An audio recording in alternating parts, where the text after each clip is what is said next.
जय गुरु जी। शुक्राना गुरु जी, अनंतम अनंतम शुक्राना। गुरु जी के चरणों में कोटि कोटि नमन प्रणाम वंदन सभी संगत जी को। जय गुरु जी। संगत जी देखिए कितना डिवाइन दरबार लग रहा है। गुरु जी का आज साक्षात गुरुपा विराजमान है। संगत जी आज गुरु जी अपने स्वरूप में साक्षात दर्शन दे रहे हैं। संगत जी गुरु जी का स्वरूप नहीं, गुरु जी साक्षात आज आए हुए हैं। और संगत जी देखिए ब्रह्मा विष्णु महेश के रूप में गुरुपाद ज्योत में दर्शन दे रहे हैं। गुरु जी ज्योत में विराजमान है। देखिए संगत जी कितने प्यारे दर्शन हो रहे हैं गुरु जी के। जय गुरु जी। शुक्राना गुरु जी, अनंतम अनंतम शुक्राना। ओम नमः शिवाय। शिव जी सदा सहाय। ओम नमः शिवाय। गुरु जी सदा सहाय। 2 लाइनें गुरु जी के लिए। संगत जी हृदय में माँ गौरी लक्ष्मी, कंठ शारदा माता है, कंठ शारदा माता है। जो भी मुख से वचन कहीं वो वचन सिद्ध हो जाता है, वो वचन सिद्ध हो जाता है। हे गुरु ब्रह्मा हे गुरु विष्णु है शंकर भगवान आपके चरणों में। हे गुरुदेव प्रणाम आपके चरणों में है। सारे तीर्थ धाम आपके चरणों में। हे गुरुदेव प्रणाम आपके चरणों में। जन्म के दाता माता पिता आप कर्म के दाता हैं, आप कर्म के दाता हैं। आप मिलाती हैं ईश्वर से, आप ही भाग्य विधाता हैं, आप ही भाग्य विधाता हैं। दुखिया मन को रोगी तन को, दुखिया मन को रोगी तन को मिलता है आराम आपके चरणों में। हे गुरुदेव प्रणाम आपके चरणों में है। सारे तीर्थ धाम आपके चरणों में। हे गुरुदेव प्रणाम आपके चरणों में। निर्बल को बलवान बना दो, मूर्ख को गुणवान प्रभु, मूर्ख को गुणवान प्रभु। निर्बल को बलवान बना दो, मूर्ख को गुणवान प्रभु, मूर्ख को गुणवान प्रभु। हम सब बच्चों को भी, हम सब बच्चों को भी ज्ञान का दो वरदान प्रभु, ज्ञान का दो वरदान प्रभु। हे महाज्ञानी हे महादानी, हे महाज्ञानी हे महादानी। रहूं मैं सुबह शाम आपके चरणों में। हे गुरुदेव प्रणाम आपके चरणों में है। सारे तीर्थ धाम आपके चरणों में। हे गुरुदेव प्रणाम आपके चरणों में। जय गुरु जी की संगत जी। जय गुरु जी। अध्याय शुरू करते हैं गुरु वंदना के साथ। गुरुर् ब्रह्मा गुरुर् विष्णु गुरुर्देवो महेश्वरा, गुरुर् साक्षात परब्रह्म तस्मै श्री गुरुवे नमः, तस्मै श्री गुरुवे नमः। ओम नमः शिवाय। शिव जी सदा सहाय। ओम नमः शिवाय। गुरु जी सदा सहाय।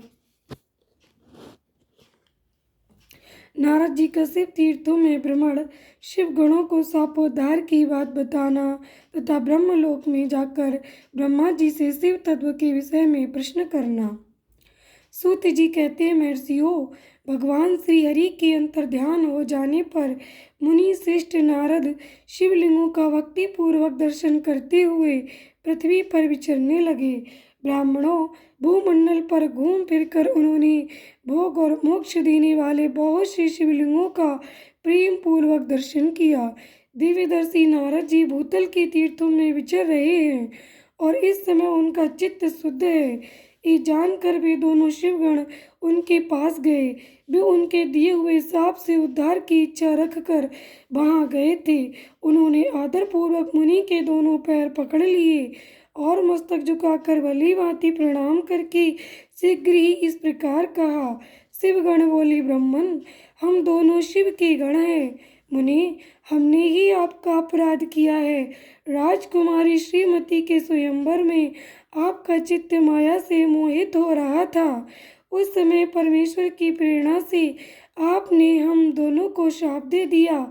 वहाँ कुछ में जानकर हमने चुप रह जाना ही अपनी जीवन की रक्षा का उपाय समझा। इसमें किसी का दोष नहीं है, हमें अपने कर्म का ही फल प्राप्त हुआ है। प्रभु, अब आप प्रसन्न होइए और हम दोनों पर अनुग्रह कीजिए। नारद जी ने कहा, आप दोनों महादेव जी के गण हैं और सत्पुरुषों के लिए परम सम्मानीय हैं। अतः मेरे मोहरहित एवं सुखदायक यथार्थ वचन को सुनिए।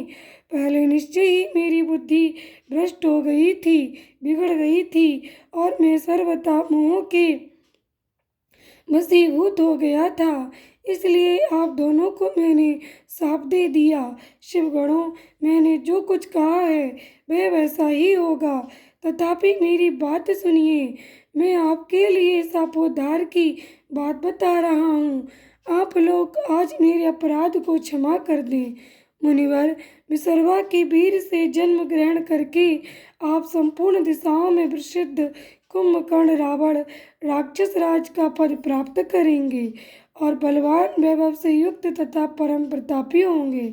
समस्त ब्रह्मांड के राजा होकर शिव भक्त एवं जितेंद्रिय होंगे और शिव के ही दूसरे स्वरूप श्री विष्णु के हाथों मृत्यु पाकर फिर अपने पद पर प्रतिष्ठित हो जाएंगे।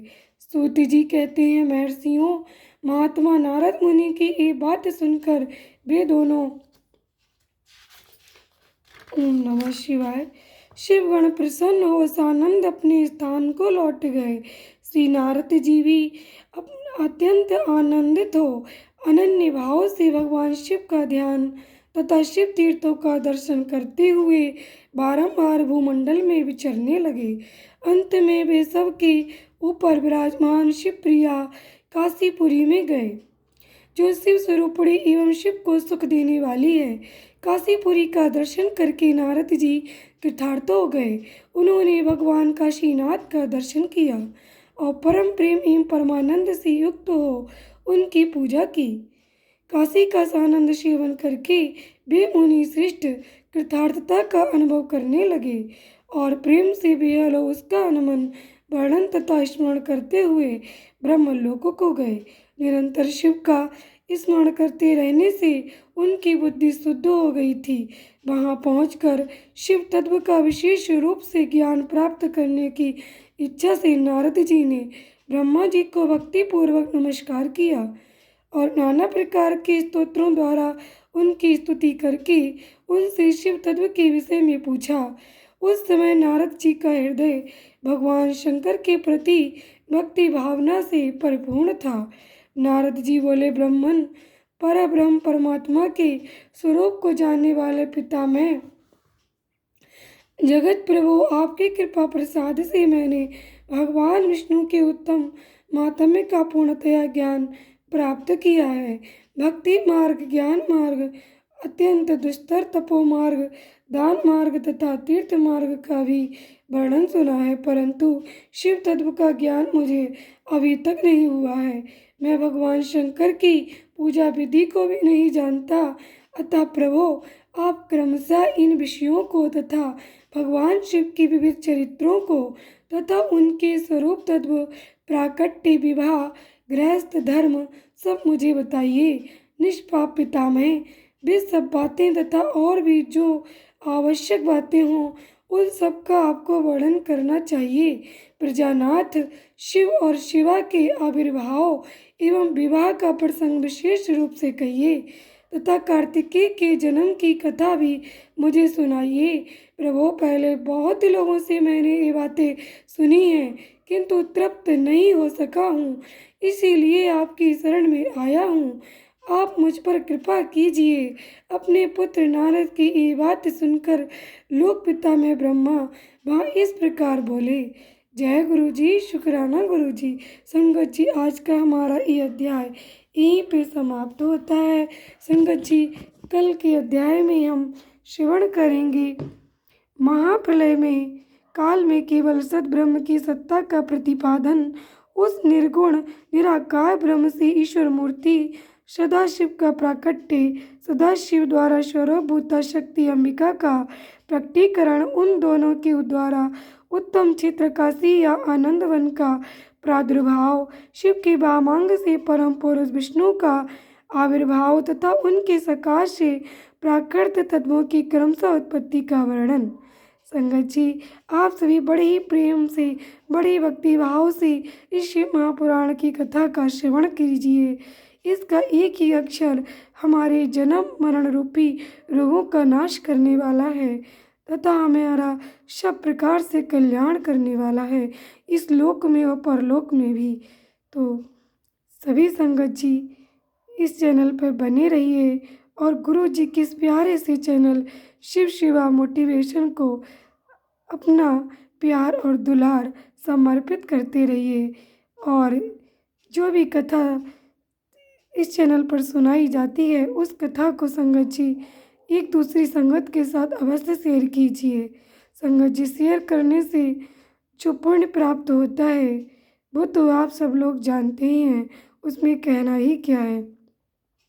यदि किसी दूसरे व्यक्ति को आप कथा सुनाते हैं तो आपका पुण्य 2 गुना हो जाता है। संगत जी, अब मैं अपनी वाणी को यहीं पे विराम करती हूँ और आप सभी को गुरु जी की अनंतम ब्लेसिंग्स प्राप्त हो और गुरु जी का आशीर्वाद आप सभी के परिवार और बच्चों पर बना रहे। दिनों दिन आपका परिवार तरक्की की राह पर बढ़े और हंसता खेलता और भरपूर रहे। सभी का परिवार सदा स्वस्थ, सुखी और समृद्ध रहे, ऐसी मेरी कामना है। ओम नमः शिवाय। शिव जी सदा सहाय। ओम नमः शिवाय। गुरु जी सदा सहाय।